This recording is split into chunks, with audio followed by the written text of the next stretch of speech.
వాక్యమే నన్ను బ్రతికించెను, బాధలలో నెమ్మదినిచ్చెను. అనుదిన ఆత్మీయమన్న కార్యక్రమానికి మీ అందరినీ ప్రేమపూర్వకంగా ఆహ్వానిస్తున్నాం. ఈ దినము ఆంధ్ర క్రైస్తవ కీర్తనల పుస్తకం నుంచి 7వ పాట పాడుకుందాం. సన్నుతింతుమో ప్రభో సదమాల మాగు భక్తితో, సన్నుతింతుమో ప్రభో సదమాల మాగు భక్తితో, కన్న తండ్రి కావుమా కలుషము నేడ బాపుమా, కన్న తండ్రి కావుమా కలుషము నేడ బాపుమా, సన్నుతింతుమో ప్రభో సదమల మాగు భక్తితో, నీతి సూర్య తేజమా జ్యోతిరత్న రాజమా, నీతి సూర్య తేజమా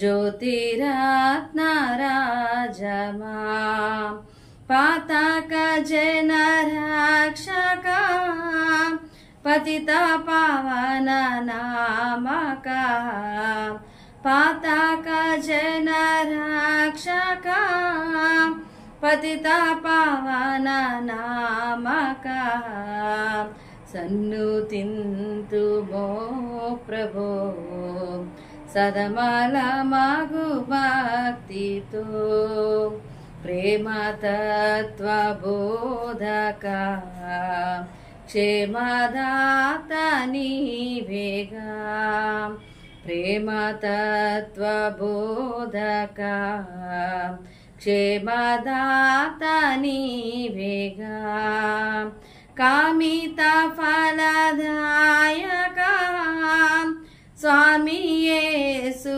నాయక, కామిత ఫలదాయక స్వామి యేసు నాయక, సన్నుతింతుమో ప్రభో సదమల మగు భక్తితో, కన్న తండ్రి కావుమా కలుషము నేడ బాపుమా, కన్న తండ్రి కావుమా కలుషము నేడ బాపుమా, సన్నుతింతుమో ప్రభో సదమల మగు భక్తితో. క్రీస్తునందు ప్రియమైన దేవుని బిడ్డలారా, మరొక నూతనమైన దినము దేవుడు అనుగ్రహిస్తూ ఉన్న ఈ అనుదిన ఆత్మీయమన్న కార్యక్రమానికి మిమ్మల్ని అందరినీ ప్రేమపూర్వకంగా ఆహ్వానిస్తూ ఉన్నాను. ఈ సమయంలో మత్తయి సువార్తలోని వ్యక్తుల ద్వారా దేవుడు మనల్ని ఏమి నేర్చుకోవాలని ఆశపడుతూ ఉన్నాడో అటు రీతిగా వాళ్ళలోని కొన్ని లక్షణాలను మనం జ్ఞాపకం చేసుకుంటూ నేర్చుకోవడానికి ప్రయత్నం చేస్తూ ఉన్నాం. ఈ క్రమంలో యేసుక్రీస్తు యొక్క శిష్యులను మనము నిన్నటి వరకు జ్ఞాపకం చేసుకున్నాం. ఈరోజు మత్తయి సువార్త 14వ అధ్యాయము 1వ వచనాన్ని మనము చదువుకుంటే, ఆ సమయమందు చతుర్థాధిపతి అయిన హేరోదు యేసుని గూర్చి సమాచారం విని అనే మాటను మనం ఇక్కడ చూస్తూ ఉన్నాం. కాబట్టి ఇక్కడ మనకు కనిపించే ఈ వ్యక్తి చతుర్థాధిపతి అయిన హేరోదు అనే మాటను మనం చూస్తూ ఉన్నాం. ఈయనను హేరోదు అంతిప అని కూడా పిలుస్తూ ఉంటారు.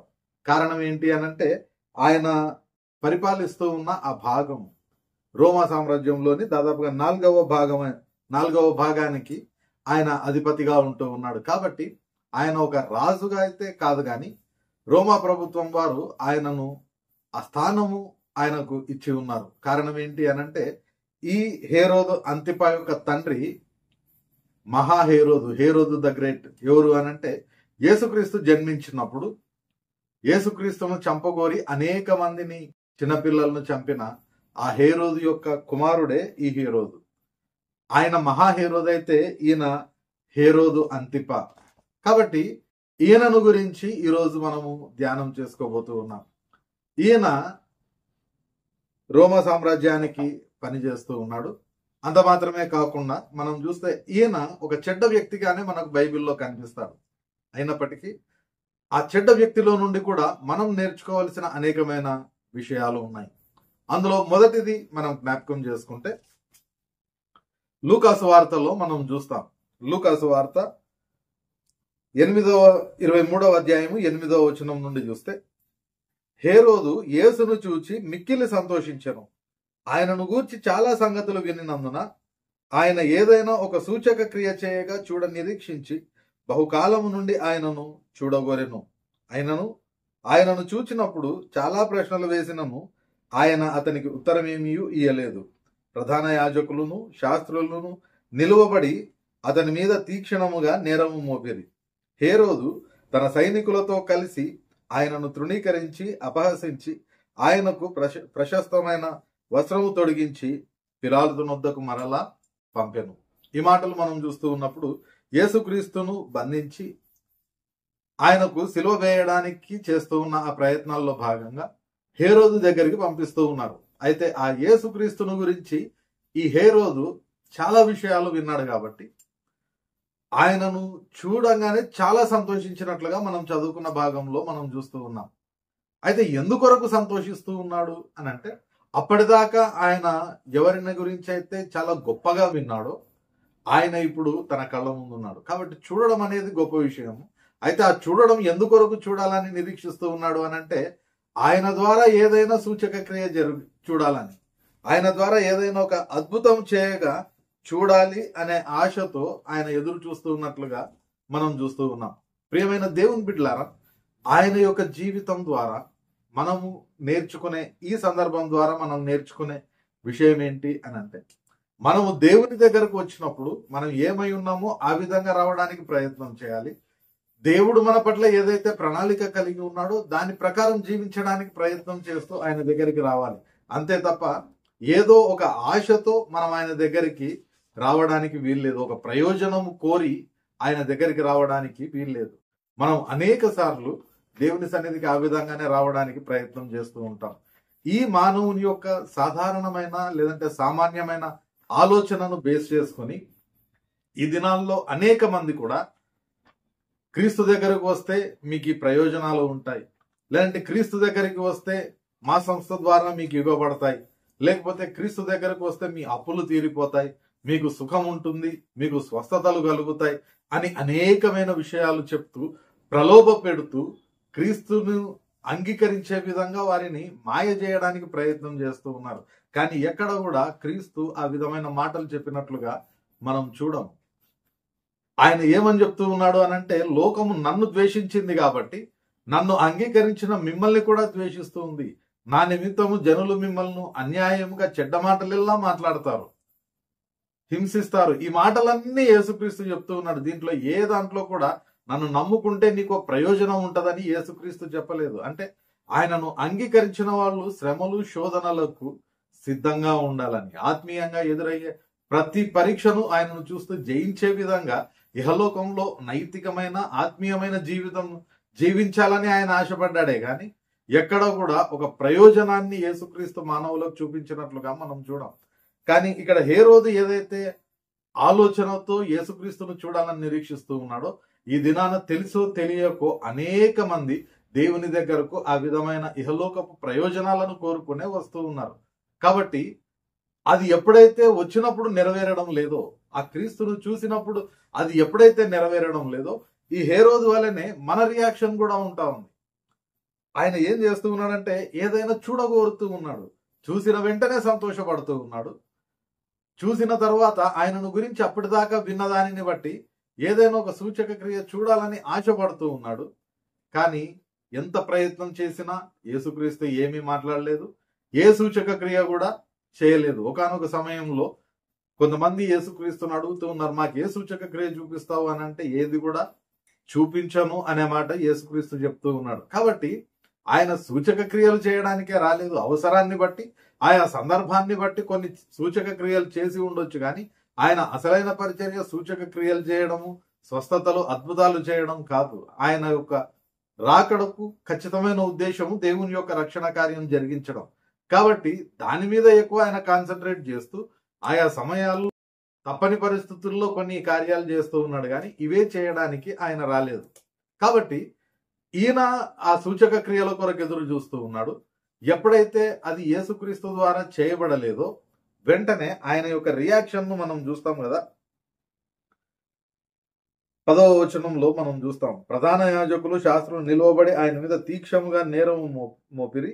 హేరోదు తన సైనికులతో కలిసి ఆయనను తృణీకరించి అపహసించి ఆయనకు ప్రశస్తమైన వస్త్రం తొడిగించి పిలాతునొద్దకు పంపెను. ఇక్కడ చూస్తే ఎప్పుడైతే తన యొక్క కోరిక నెరవేరలేదో, ఎప్పుడైతే తాను ఆశపడిన విధంగా దేవుడు లేదంటే యేసుక్రీస్తు కార్యం చేయలేదో వెంటనే ఆయన ఏం చేస్తూ ఉన్నాడంటే ప్రజలతో కలిసి ఆయనను అపహసిస్తూ ఉన్నాడు, ప్రజలతో కలిసి ఆయనను తృణీకరిస్తూ ఉన్నాడు. అనేక సార్లు మనం కూడా ఒకవేళ ఆ దేవునిని ఆ విధంగా మనం అనుకున్నది చేయలేదు అని అపహసించే వాళ్ళుగా ఉంటూ ఉన్నామేమో, తృణీకరించే వాళ్ళుగా ఉంటూ ఉన్నామేమో.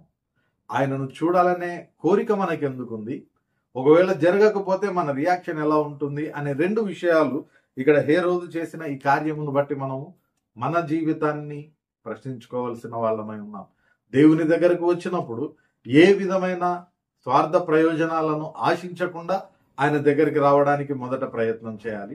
రెండవది, మనం అనుకున్నది ఒకవేళ అక్కడ జరగకపోతే కూడా అది మనకు నిజంగా అవసరమైతే దేవుడే ఇస్తాడు కాబట్టి అది జరగకపోయినంత మాత్రాన దేవునిని దూషించి దూరం పెట్టడానికి వీల్లేదు. కాబట్టి ఈ రెండు విషయాలు ఇక్కడ ఈ భాగంలో ఆ హేరోదును చూసి మనము నేర్చుకోగలుగుతూ ఉన్నాం.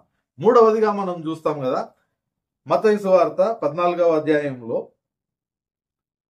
ఆ సమయమందు చతుర్థాధిపతి అయిన హేరోదు యేసును గూర్చిన సమాచారం విని, ఇతడు బాప్తిస్మమిచ్చు యోహాను, అతడు మృతులలో నుండి లేచి ఉన్నాడు, అందువలననే అద్భుతములు అతని యందు క్రియారూపకమగుచున్నవని తన సేవకులతో చెప్పెను.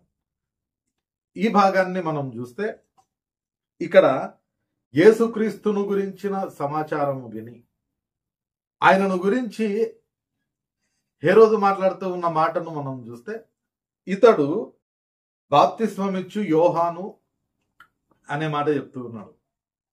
బాప్తిస్మమిచ్చు యోహానును ఆయనే చంపిస్తూ ఉన్నాడు. అయినా యేసుక్రీస్తే బాప్తిస్మమిచ్చు యోహాను అనే మాట ఎందుకు చెప్తూ ఉన్నాడు అని అంటే, ఆయన ఆ మూఢనమ్మకత్వంలో ఉంటూ ఉన్నాడు, మూఢనమ్మకాలకు ఆయన లోనైన వాడుగా ఉంటూ ఉన్నాడు. ప్రియమైన దేవుని బిడ్డలారా, మనము అనేక సార్లు క్రీస్తును అంగీకరించామన్న పేరు పెట్టుకొని కూడా మూఢనమ్మకాలకు వెళుతూ ఉంటాం.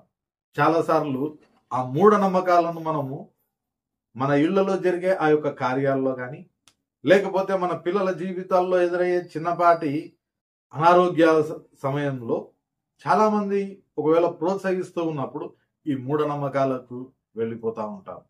ఇక్కడ హేరోదు అంత ఉన్నతమైన స్థితి ఆయన ప్రభుత్వం ద్వారా ఇవ్వబడినప్పటికీ ఆయనైతే ఈ మూఢనమ్మకాలకు లోనైపోయినట్లుగా మనం చూస్తూ ఉన్నాం.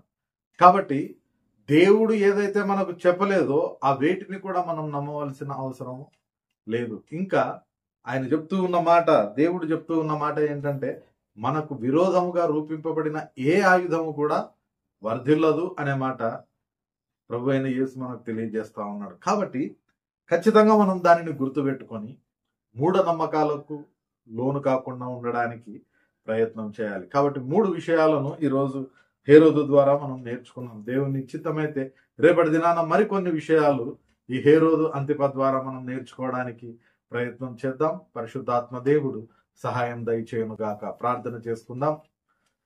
పరిశుద్ధుడైన దేవా, ప్రేమగల మా తండ్రి, మరొక పర్యాయము నేటి దినాన హేరోదు అంతిప ద్వారా మాతో కొన్ని మాటలు మాట్లాడి నేర్పించిన విధానంను బట్టి నీకు వందనాలు చెల్లించుకుంటూ ఉన్నాం.